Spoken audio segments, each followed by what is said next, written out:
Hey, this is Pierre-Yves Delacote, working at Planet Technologies. This is my 199 videos on my YouTube channel. So this is an anniversary. It has been 440 days. I've started this journey. It was fun. It's still fun. Sharing to me is caring. So it's almost one video every 2 days, something like that. So I hope you enjoy it. Please feel free to share those videos. There are some videos around change management, more strategic videos, longer videos. There are some videos about best practices, some videos about governance, some videos about teams, a lot of videos about teams, how to use teams, demos, and other stuff. So thanks for the people who subscribed. Feel free to subscribe if you like this channel. Feel free to share. The whole purpose is to share some knowledge here. So today I'm going to talk about a few tips around teams. And let's start with the concept of animating a team. It's a collaborative environment, so you need to take care of it. You need to animate it.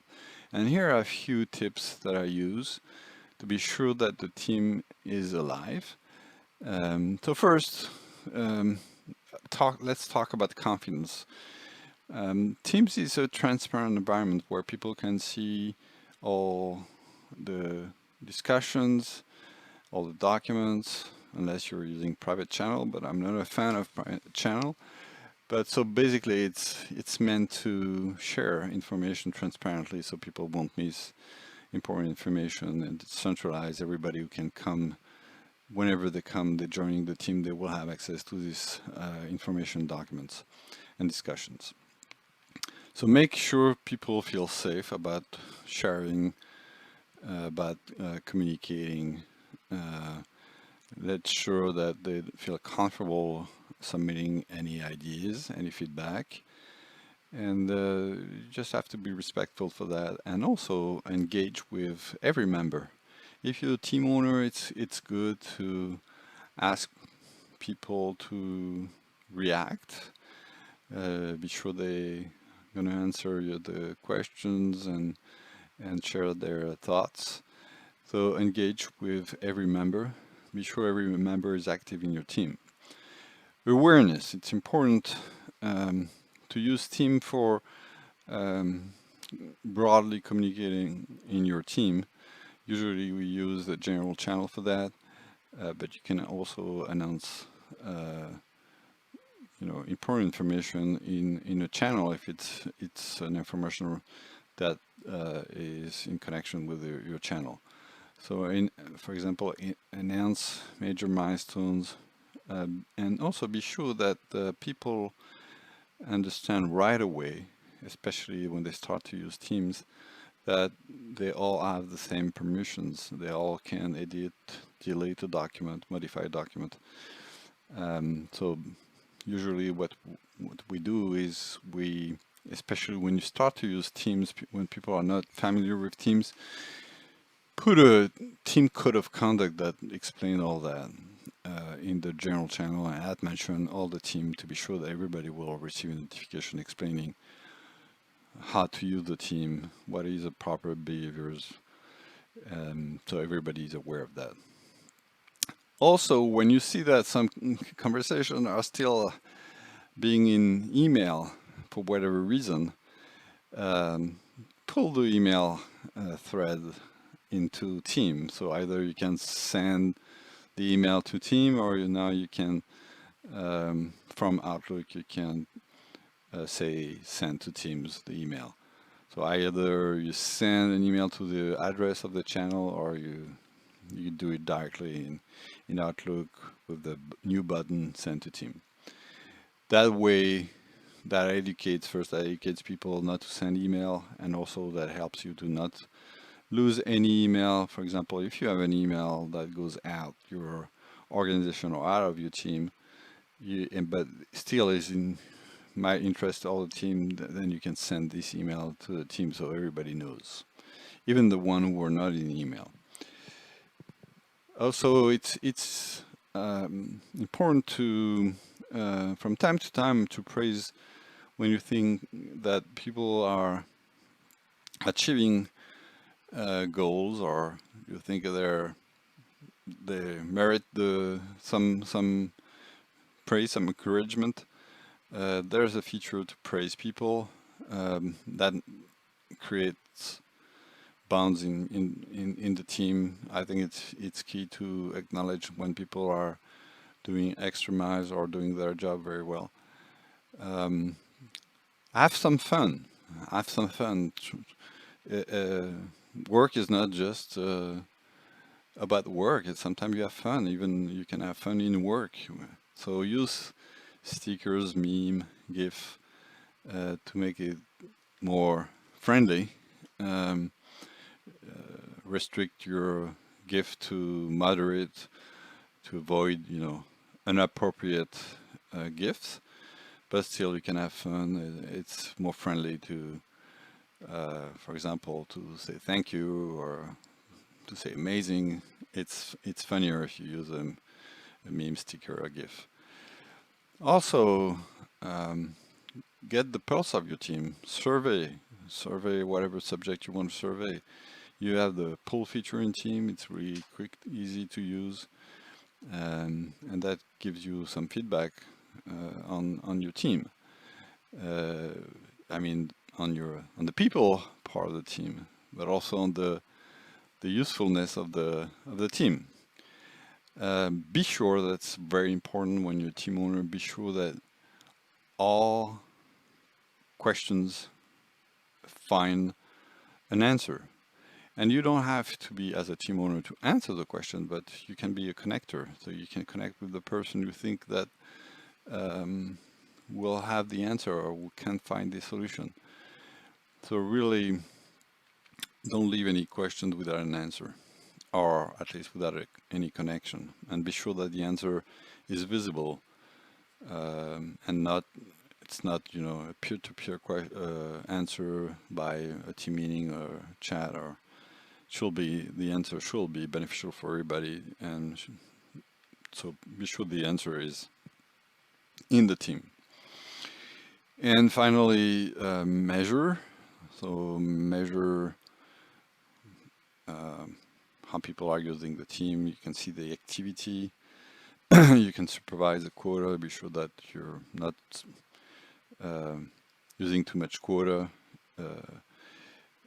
But also share the analytics. Share that the team is not active or the team is active. You can share the one way I use the share. I share analytics is to show how many email people saved using Teams rather than doing the same thing in Outlook. It's really, you can see that you don't have all those conversations are not in your inbox, and you see them in Teams. So you can see that you save people some time because they're not, having a massive amount of email in their inbox talking about the project. Everything is in Team and is already segmented in different channels. So there are probably other tips to animate your team. Feel free to share what you use, what tricks you use to animate your team and make your team more cohesive. The next one is 8 tips to curate your team. So once again, engage. That means ask questions. Don't be shy. Ask for help. To be sure that if you're struggling, you can leverage other people, and the team is there for that. Don't forget to mention people when you engage, when you're asking questions or asking for help, because when you ask for help without mentioning someone, you're not sure that people are gonna read it, because they might be part of a lot of teams, and if they're not mentioned, they won't see a pop-up or something in their tray saying there's something to be read. The only thing they will see that is it's bold, so they might be interested to to look at it, but usually it's just like DLs in Outlook. You will take time when you have time. So if you add mention, that's more direct, and you probably have an answer sooner than later. Like, that's a convention. You don't like just because you want to say I like. You like to acknowledge the fact that you read the conversation, the post. So it's really some sort of politeness rule to like message, especially when you're at mention. Because sometimes if you don't have to like if you answer a post, but if you're just be polite to say I read this, so I like, that gives you an information for the sender. And respond for sure. Respond, but not. There's a mistake that less and less people are doing, but still some people are still doing it. They think they reply, and in fact they're starting a new conversation. So you lose context, a little bit of the context here. So because when you starting a new conversation, people won't see that you reply to them, so they might not see the reply. A comment. When you're using documents, when you're editing document, you need to understand that when you're building a document, and that's the next step, co-author. When you co-author a document, you have the ability to add comment and add mention people with a comment and assign tasks to people. So when you're working on a document, you can add comment people with your comment. You can add mention people with your comment. So they're notified that they will receive an email. So you be sure they will see what you have said. What is your comment in the document? That's a better way than sending an email saying I saw this and this. You need to change, because then you're not in context. When you open the document, you'll see all the comments. You can navigate all the comments. You can even see who made what changes without tracking the document. So there's a catch-up feature in Teams where you can see what were the latest changes. So use those common capabilities, and that avoids to send email back and forth. So directly you comment in the document and you can co-author, and you can see all the comments, and tracking those comments, you can navigate through all the comments. Also, I think that for a lot of people, it's easier to navigate in their documents that are in Teams in Windows Explorer. For several reasons, they're used to use Windows Explorer. They can navigate quickly in folders. They can copy faster documents from one folder to another. They can open the document faster. They're losing a little bit of the context because they're not in team when they're doing that, but when you're focusing on working on documents, you can synchronize documents.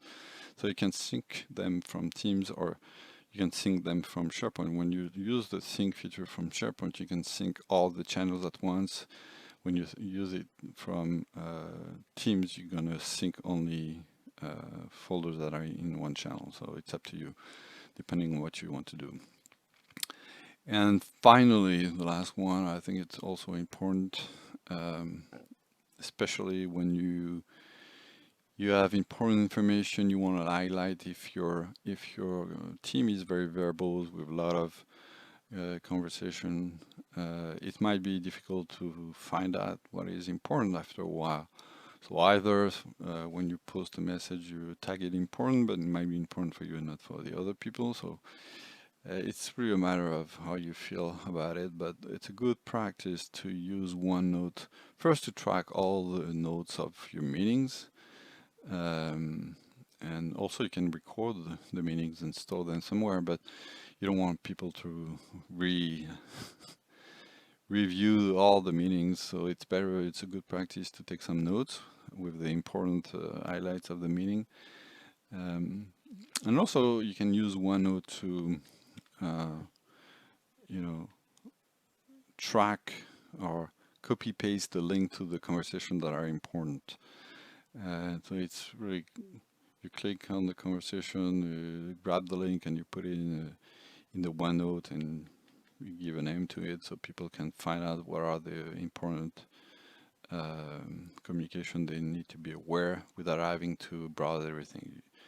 You don't want to spend too much time to do that, but probably as a team owner, you want to highlight some important information in this OneNote so people can directly go in a tab where the OneNote is and see what are the most important conversation that they want to catch up. So that was my 199 video. This one was again about Teams, some best practices. I hope it's helpful for my community, for my audience. I really would like to thank everybody who is supporting me in this effort. And again, sharing is caring. So start your own YouTube channel. It's not, you take some you take some risk at the beginning, you don't feel comfortable. But when you're really genuine about sharing, it's fine to do that, and it definitely helps some people. And I'm glad to do that. Thank you again.